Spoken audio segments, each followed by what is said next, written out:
Hello everyone, welcome to my YouTube channel. मेरा नाम चिराग है और आज हम Associated Alcohols and Breweries Limited के Q4 FY25 रिजल्ट्स डिस्कस करेंगे। रिजल्ट्स बहुत ज़्यादा अच्छे नहीं हैं और मैं ये भी नहीं कहूँगा कि रिजल्ट्स बहुत ज़्यादा बुरे हैं। अगर हम ईयर ऑन ईयर देखें, यानी अगर फाइनेंशियल ईयर 2024 के Q4 से कंपेयर करें तो हमें रिजल्ट्स अच्छे खासे नजर आते हैं। लेकिन अगर हम कंपैरिजन क्वार्टर ऑन क्वार्टर करें, यानी Q3 से कंपैरिजन करें Q4 का, तो हमें रिजल्ट फ्लैटिश नजर आते हैं। शायद उसका रीजन ये है कि पिछले क्वार्टर में रिजल्ट बहुत ज्यादा अच्छे थे, है ना। तो उस वजह से इस क्वार्टर में हमें रिजल्ट्स बहुत ज्यादा अच्छे नजर नहीं आए। वीडियो स्टार्ट करने से पहले मैं आपको एक स्टैंडर्ड डिस्क्लेमर दे दूं कि ये वीडियो कोई बाय और सेल रिकमेंडेशन नहीं है। Please do your own due diligence before buying any stock. मेरी या किसी और की बात सुन के कभी भी किसी स्टॉक को मत खरीदिए। अपनी पूरी रिसर्च कीजिए, उसके बाद ही किसी स्टॉक को खरीदना। तो चलिए वीडियो स्टार्ट करते हैं। सेगमेंट वाइज रिजल्ट समझते हैं, आपको शायद उससे बेटर क्लैरिटी होगी। सबसे पहले बात करते हैं सबसे इंपॉर्टेंट सेगमेंट की, प्रोप्राइटरी ब्रांड्स, यानी अपने खुद के रॉ मटेरियल से खुद की शराब बनाना, उसकी ब्रांडिंग करना, मार्केटिंग करना और उसके बाद बेचना। Direct business to customer brand, ये सबसे इंपॉर्टेंट बिजनेस सेगमेंट है आज के दिन में एसोसिएटेड अल्कोहल में, और शायद आज के दिन में और सभी सेगमेंट से कहीं ज्यादा बेटर परफॉर्म भी कर रही है। अगर हम क्वार्टर ऑन क्वार्टर यहां पर रिजल्ट्स देखेंगे तो वो हमें 3 से 4% की ग्रोथ नजर आती है, फ्लैटिश ग्रोथ है, ठीक है। लेकिन अगर ईयर ऑन ईयर देखेंगे तो हमें ग्रोथ बहुत अच्छी नजर आती है। जी हाँ, रिजल्ट थोड़े अच्छे हो सकते थे, खासकर क्वार्टर ऑन क्वार्टर हमें अगर बेटर वॉल्यूम्स नजर आती, लेकिन इस क्वार्टर में हमें उतनी हाई वॉल्यूम्स नजर नहीं आई। लेकिन अगर हम और सेगमेंट से कंपेयर करेंगे तो हमें कहीं बेटर ग्रोथ यहां पर भी नजर आती है। रिमेंबर, इस सेगमेंट के अंदर मार्जिन हाईएस्ट है, अराउंड 17-18% के आसपास कंपनी यहां से मार्जिन कमा सकती है।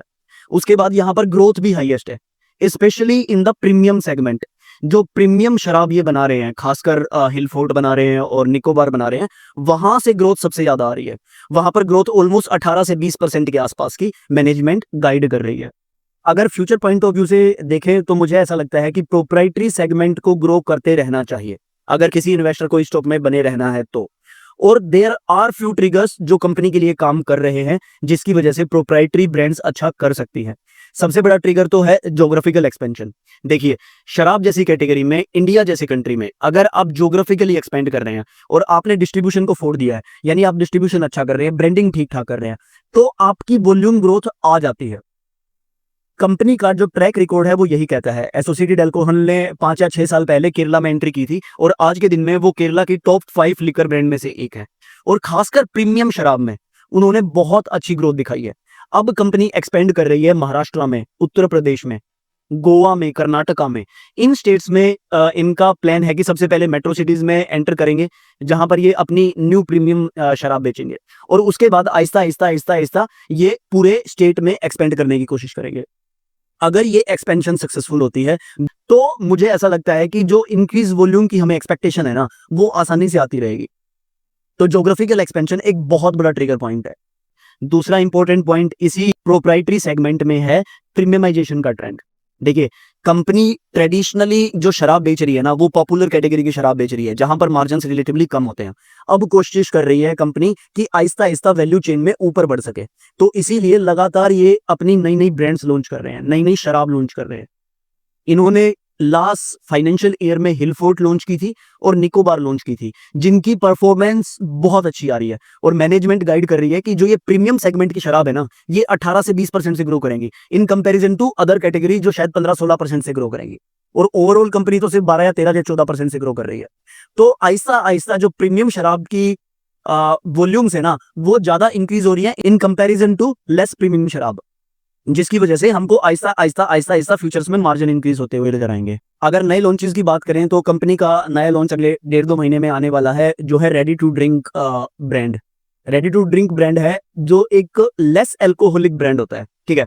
हो क्या रहा है कि आज के दिन में गवर्नमेंट कोशिश कर रही है कि लेस एल्कोहलिक ब्रांड्स को और कंपनीज को और शराब को ज्यादा प्रमोट किया जाए in comparison to hard liquor, जो मोस्टली इंडियंस पीते हैं, और वो ट्रेंड हमें नजर भी आ रहा है। इसी वजह से जो वाइन की सेल है वो कहीं ज्यादा बेटर स्पीड से ग्रो कर रही है in comparison to other categories.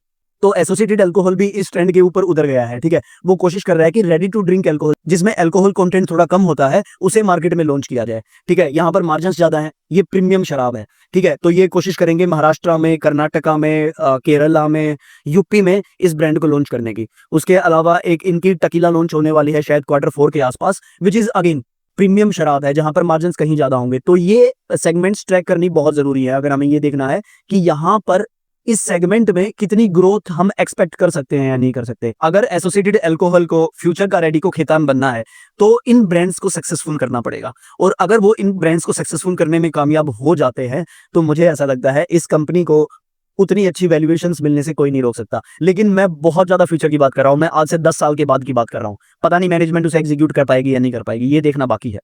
अच्छा, इनका जो मोस्ट एंटिसिपेटेड प्रोडक्ट है वो आज से 2 साल के बाद आएगा, जो है सिंगल मोल्ट विस्की। अगर सिंगल मोल्ट विस्की इन्होंने क्रैक कर ली, जो अगले 5-6 महीने के बाद शायद इनकी एजिंग का प्रोसेस शुरू हो जाएगा और आज से 2 साल के बाद उसकी प्रोडक्शन भी शुरू हो जाएगी। अगर वो कैटेगरी इन्होंने क्रैक कर ली तो मुझे ऐसा लगता है कि इस कंपनी के लिए बहुत बहुत बहुत अच्छा होने वाला है। लेट्स सी कि 2029 तक, फाइनेंशियल ईयर 2029 तक, शायद कैलेंडर ईयर 2028 तक ये उसको लॉन्च कर पाते हैं या नहीं कर पाते, और लॉन्च करते हैं तो उसके बाद जो कस्टमर्स है उनका रिव्यू कैसा आता है। तो ओवरऑल अगर मैं प्रोप्राइटरी सेगमेंट की बात करूं तो यहाँ पर मार्जिन्स मुझे सब्सटेंशियली हाई नजर आ रहे हैं, 17% के आसपास नजर आ रहे हैं। कंपनी ये कह रही है कि ये सस्टेनेबल भी हैं, यानी हम अगले क्वार्टर्स में, अगले ईयर में भी शायद ये या 18% तक भी मार्जिन्स यहाँ से कमा सकते हैं। हालांकि ये बात पे ध्यान दीजिएगा कि मार्केटिंग स्पेंड इनका आहिस्ता आहिस्ता बढ़ेगा। जैसे जैसे ये नई ज्योग्राफी के अंदर एंटर होंगे, महाराष्ट्र के अंदर एंटर होंगे या यूपी के अंदर एंटर होंगे, तो इनको मार्केटिंग के ऊपर भी स्पेंड करना पड़ेगा। तो हो सकता है कि हल्का फुल्का इनको हिट लेना पड़े इन टर्म्स ऑफ मार्जिन्स। लेकिन अगर कंपनी 17% के आसपास मार्जिन कमा लेती है अगले साल तो that will be a phenomenal successful company, है ना। तो ग्रोथ के ट्रिगर नजर आ रहे हैं इस सेगमेंट में, सबसे इंपॉर्टेंट सेगमेंट है, सबसे ज्यादा इंपॉर्टेंट है कि हम इस सेगमेंट को ट्रैक करते रहें। अब दूसरी इंपॉर्टेंट सेगमेंट की बात करते हैं जहां पर company Indian made foreign liquor बनाती है, वो है लाइसेंसिंग के थ्रू और कॉन्ट्रैक्ट मैन्युफैक्चरिंग के थ्रू। ये सेगमेंट मुझे ऐसा लगता है out of all the segment सबसे पुअर परफॉर्मेंस रही है यहाँ पर। देखिए, कंपनी क्या करती है कि कंपनी कॉन्ट्रैक्ट मैन्युफैक्चरिंग करती है और लाइसेंसिंग करती है, जैसे for big companies like Diageo या इनब्रू। कंपनी का पोर्टफोलियो बहुत स्ट्रांग है, white mischief, back Piper, black dog, McDowell number 1, इस तरीके की ब्रांड ये कंपनी आज के दिन में सेकंड पार्टी के लिए बनाती है, मैन्युफैक्चर करती है। यहाँ पर मार्जिन्स भी अच्छे खासे होते हैं, और जो मैनेजमेंट ने ईयर ऑन ईयर ग्रोथ की गाइडेंस दी है ना, वो लगभग 8 से 10% के आसपास दी है। हाउएवर इस साल FY25 में ग्रोथ सिर्फ 4% की आई है। इनफैक्ट क्वार्टर ऑन क्वार्टर अगर Q4 की देखेंगे ना, तो इनकी सेल्स 18% से डीग्रो हो गई है।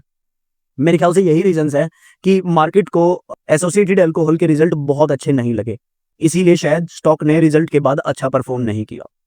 रिमेंबर, ये सेकंड इंपॉर्टेंट सेगमेंट है प्रोप्राइटरी सेगमेंट के बाद, क्योंकि यहां पर मार्जिन बहुत हाई है, लगभग 13, 14, 15, 16% के आसपास भी मार्जिन रह जाते हैं। Though it's not as high as proprietary but still very high for the company. तो इस सेगमेंट का ग्रो ना करना is a thing of concern. अब मैनेजमेंट से जब पूछा गया कि क्यों ग्रो नहीं कर रही ये वाली सेगमेंट, तो उन्होंने बताया कि हम मैन्युफैक्चर सिर्फ मध्य प्रदेश में करते हैं, ठीक है, और मध्य प्रदेश में ये इंडस्ट्री डीग्रो हो रही है। इनफैक्ट फाइनेंशियल ईयर 2025 में इस इंडस्ट्री ने 10 से 15% से डीग्रोथ दिखाई है। अब ये बात मेरे को तो समझ में आई थी, क्यों समझ में नहीं आई, कि पूरे देश में ये सेगमेंट बहुत अच्छा कर रही है, पूरे देश में प्रीमियमाइजेशन का ट्रेंड चल रहा है और शराब की बिक्री है वो भी बहुत अच्छी चल रही है, लेकिन मध्य प्रदेश में उतनी अच्छी इंडस्ट्री ने ग्रोथ क्यों नहीं दिखाई। अब इसका आंसर मैनेजमेंट के पास नहीं था, मैनेजमेंट ने एटलीस्ट कॉन कॉल में नहीं दिया, किसी ने क्वेश्चन भी उनसे नहीं पूछा, तो आई डोंट नो इसका आंसर क्या है। पर मुझे ये चीज इस कंपनी की बिल्कुल पसंद नहीं आई इस रिजल्ट के अंदर, ठीक है, क्योंकि यहां पर मैं उम्मीद कर रहा था कि 5 से 10% के आसपास की ग्रोथ तो आएगी ईयर ऑन ईयर, वो लगती हुई नजर नहीं आ रही। कंपनी ने फ्यूचर गाइडेंस भी बहुत अच्छी नहीं दी, कंपनी ने कहा है कि यहां पर हमें वॉल्यूम ग्रोथ फ्लैटिश नजर आएगी, यानी हो सकता है 3%, 4% के आसपास या 5% के आसपास ग्रोथ नजर आए। हाँ, एक सिल्वर लाइनिंग है कि कंपनी के मार्जिन्स यहां पर भी सस्टेन किए हैं, मार्जिन्स प्रोप्राइटरी में भी अच्छे थे, यहां पर भी अच्छे हैं। इनफैक्ट पूरी कंपनी ने मार्जिन्स अब की बार बहुत अच्छे दिखाए हैं। अब बात करते हैं तीसरी सेगमेंट की, देसी दारू, इंडियन मेड इंडियन लिकर। यहां पर कंपनी उतनी ही शराब बना सकती है जितना इनको लाइसेंस मिला है, जितना इनको टेंडर में अलॉट हुआ है, उसके बाद आप शराब नहीं बना सकते। तो फिलहाल देसी दारू की जो इनकी कैपेसिटी है वो लगभग 100% कैपेसिटी पे कंपनी एक्ट कर रही है, यानी मैन्युफैक्चर कर रही है। तो यहाँ से वॉल्यूम ग्रोथ आने की हमें बहुत ज़्यादा उम्मीद नहीं है। और यहाँ पर मार्जिन्स रिलेटिवली बहुत कम रहते हैं इन कंपैरिजन टू हमारी जो पिछली 2 कैटेगरीज हमने डिस्कस की थी। यहाँ पर लगभग 10% के आसपास आपको मार्जिन्स नजर आएंगे। उसके अलावा जो रॉ मटेरियल के प्राइसेस है वो बहुत इंपॉर्टेंट हो जाते हैं। अगर रॉ मटेरियल के प्राइसेस जिस तरीके से FY25 में बढ़े, खासकर चावल के प्राइसेस, तो यहाँ पर हमें मार्जिन्स कम नजर आते रहते हैं। अगर इस कैटेगरी की मैं बात करूं तो इस कैटेगरी को मैं एक ग्रोथ ड्राइवर की तरह नहीं देखता, है ना। फ्यूचर में जो ग्रोथ आएगी वो यहां से नहीं आएगी। ये तो एक कंसिस्टेंट कैश फ्लो का एक तरीका है कंपनी में, जहां पर ये अपना ईएनए बनाते हैं और उसको देसी दारू बनाने में यूज करते हैं। तो इसको सिर्फ उस तरीके से देखिए कि ये एक लीगेसी बिजनेस है, इससे फ्यूचर ग्रोथ की एक्सपेक्टेशन हमें थी भी नहीं। हाँ, लाइसेंस्ड वाली जो कैटेगरी, जो सेकंड कैटेगरी है, उसने अच्छा परफॉर्म नहीं किया, ये एक चिंता का विषय है। अब नेक्स्ट सेगमेंट की बात करते हैं, ENA. ENA is the raw material to manufacture any kind of शराब। अगर आप इंडियन मेड फॉरेन लिकर बना रहे हो तो भी आपको ईएनए की जरूरत पड़ेगी, और आप इंडियन मेड इंडियन लिकर बना रहे हो तो उसके लिए भी ईएनए की जरूरत पड़ेगी। और जो एसोसिएटेड अल्कोहल है वो पूरी तरह इंटीग्रेटेड फैसिलिटी है, यानी आप किसानों से रॉ मटेरियल खरीदते हैं, जवार खरीदते हैं, मेज खरीदते हैं, राइस खरीदते हैं, उससे आप ईएनए बनाते हो, ईएनए से आप शराब बनाते हो, तो वो टोटली इंटीग्रेटेड प्लेयर है। तो बैकवर्ड इंटीग्रेशन के लिए ईएनए का होना बहुत जरूरी है। उसके अलावा जो एक्सेस ईएनए ये बनाते हैं उनको ये दूसरी बड़ी बड़ी कंपनियों को सप्लाई भी करते हैं। तो वहां से इस क्वार्टर में हमें बहुत ज्यादा ग्रोथ नजर नहीं आई। इनफैक्ट क्वार्टर ऑन क्वार्टर जो वॉल्यूम्स थी वो 50% से डी ग्रो हो गई है। रीजन क्या था? रीजन ये था कि अकॉर्डिंग टू मैनेजमेंट ईएनए के प्राइसेस इस क्वार्टर में क्रैश हो गई। क्यों क्रैश हो गए?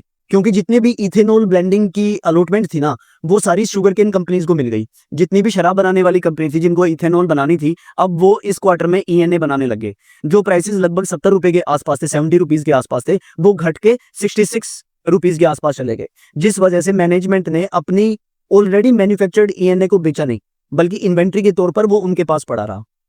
मैनेजमेंट ये कह रही है कि हम इस क्वार्टर में, Q1 FY26 में उसको बेचना हमने शुरू कर दिया है। इसी कारण से लास्ट क्वार्टर में हमें ईएनए के रेवेन्यू 50% से डाउन मिले। तो मैनेजमेंट की कमेंट्री के हिसाब से वो लॉस नहीं है, अगले क्वार्टर में हम ज्यादा ईएनए बेच देंगे। रिमेंबर, यहाँ पर मार्जिन्स अगेन बहुत ज्यादा नहीं है, क्योंकि वैल्यू चेन में ये नीचे लाई करता है ना। यहाँ पर सिर्फ 7 या 8% के आसपास मार्जिन्स रहते हैं।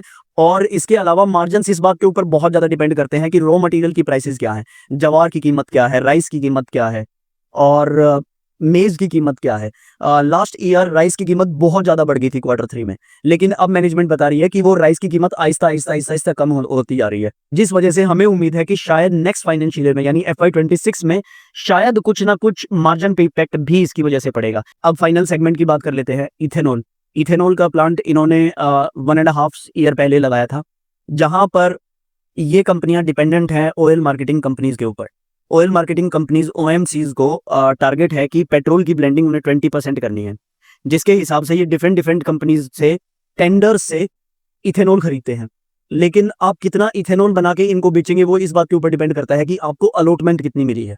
इस क्वार्टर में एसोसिएटेड अल्कोहल को अलॉटमेंट बहुत कम मिली, जिसकी वजह से जो इथेनॉल के वॉल्यूम्स है ना, वो लगभग 20 या 30% से डाउन थे क्वार्टर ऑन क्वार्टर, अगर हम कंपेयर करेंगे तो इथेनॉल के भी हमें रेवेन्यू बहुत अच्छी नजर नहीं आई इस क्वार्टर में। लेकिन मैनेजमेंट ये कह रही है कि अगले पूरे साल के लिए हमारे पास ऑलरेडी अलॉटमेंट है, यानी हमारे पास ऑलरेडी ऑर्डर्स हैं जहां पर हमको मैन्युफैक्चर करना है और बेचना है। तो हो सकता है कि पिछले क्वार्टर में वो खराब थे, लेकिन अगले क्वार्टर्स में शायद वो खराब इथेनॉल के रिजल्ट ना आए। ओवरऑल रिजल्ट्स की बात करूं तो इस क्वार्टर में वैसे रिजल्ट्स नहीं आए जैसे पिछले क्वार्टर्स में आए थे, लेकिन एक ग्लिमर ऑफ होप हमें नजर आती है, क्योंकि डिफरेंट सेगमेंट्स हो सकता है कि Q1 FY26 में शायद अच्छा परफॉर्म करे। इथेनॉल और ईएनए शायद अच्छा परफॉर्म करेंगी, क्योंकि ईएनए जो पिछले क्वार्टर में नहीं बिका वो अगले क्वार्टर में बिकेगा। इथेनॉल की अलोकेशन आपको पूरी मिल चुकी है, तो जितनी आपके पास कैपेसिटी है आप उसको 100% यूटिलाइज करेंगे। जो प्रोप्राइटरी ब्रांड हैं उनके ट्रिगर पॉइंट्स हैं, ज्योग्राफिकल एक्सपेंशन हो रही है, प्रीमियमाइजेशन हो रहा है, डिफरेंट न्यू ब्रांड्स लॉन्च हो रही हैं, तो शायद उनकी भी वॉल्यूम्स अच्छी आनी शुरू हो जाएं from Q1 of this financial year. जो सबसे बड़ा पेन पॉइंट आज के दिन में मुझे कंपनी में नजर आ रहा है वो लाइसेंस्ड ब्रांड्स में नजर आ रहा है। यहाँ पर ग्रोथ कैसे आएगी? यहाँ पर मैनेजमेंट ही गाइड कर रही है कि फ्लैटिश ग्रोथ होगी। अगर फ्लैटिश ग्रोथ होगी तो इसका मतलब ये है कि जिस हिसाब से हम कंपनी के मार्जिन्स को एक्सपेंड होते हुए देखना चाहते थे, शायद वो ना हो, और अगर ऐसा हुआ तो मार्केट इसको जरूर पनिश करेगी। फाइनेंशियल ईयर 26 के लिए मैनेजमेंट ने 11 से 15% की ग्रोथ की गाइडेंस दी है, टॉप लाइन गाइडेंस दी है। अब ये ग्रोथ बहुत ज्यादा नजर नहीं आ रही और मार्जिन्स कंपनी कह रही है कि जैसा हमने 2025 में कमाए थे उसी तरीके से कमाते रहेंगे, यानी 11% से 13% के बीच में। सपोज कर लो ये कंपनी 12 से 15% के आसपास ग्रो करती है और आज के दिन में वैल्यूएशन पर लगभग 25 के आसपास का पीई है कंपनी का, तो जो पैग रेशो है वो लगभग 1.7 से 2x के बीच में मिल जाती है हमें। बहुत सस्ती पैग रेशो नहीं है और मैं ये नहीं कहूंगा कि कंपनी बहुत सस्ती है, स्पेशली कंसीडरिंग कि आज के दिन में हमें ग्रोथ 20% नजर नहीं आ रही। अगर ग्रोथ 20% आ जाती तो मुझे ऐसा लगता है कि कंपनी शायद बहुत अच्छी वैल्यूएशन पे दिखाई देने लग जाती, लेकिन आज के दिन में मैनेजमेंट ही गाइड कर रही है कि हम 15% से ग्रो करेंगे मैक्स टू मैक्स, है ना, तो शायद वैल्यूएशन उतनी सस्ती नहीं है। लेकिन अगर हम कंपेयर करेंगे इनके पीएस से, United Spirits, United Breweries, Radico Khaitan, इनकी पीई 100 से ऊपर चल रही है, समझे। उसके अलावा पिकार्डले एग्रो की पीई भी 50 के आसपास चल रही है। एसोसिएटेड अल्कोहल एट 25 पीई इतनी बुरी नजर नहीं आती अगर हम उनके पीएस से कंपेयर करें, और जो कंज्यूमर सेक्टर की कंपनी है उनको ट्रेडिशनली ज्यादा पीई मार्केट देती है ना। तो अगर उस पॉइंट ऑफ व्यू से देखेंगे तो हमें कंपनी महंगी नजर नहीं आती, लेकिन अगर सिर्फ हम कंपनी की पैग रेशो देखते हैं तो हमें कंपनी सस्ती भी नजर नहीं आ रही है। तो वैल्यूएशन का भी आपका मोटा मोटा आइडिया हो गया होगा कि वैल्यूएशन आज के दिन में किस तरीके से नजर आ रही है। चलिए तो इस वीडियो में सिर्फ इतना ही। नेक्स्ट वीडियो में किसी और इंटरेस्टिंग आइडिया के साथ मिलेंगे और किसी इंटरेस्टिंग स्टॉक के साथ मिलेंगे। तब तक के लिए मेहनत करते रहिए, पढ़ाई करते रहिए, इतना भी मुश्किल नहीं है पैसा बनाना स्टॉक मार्केट के अंदर। Bye bye, take care and best of luck.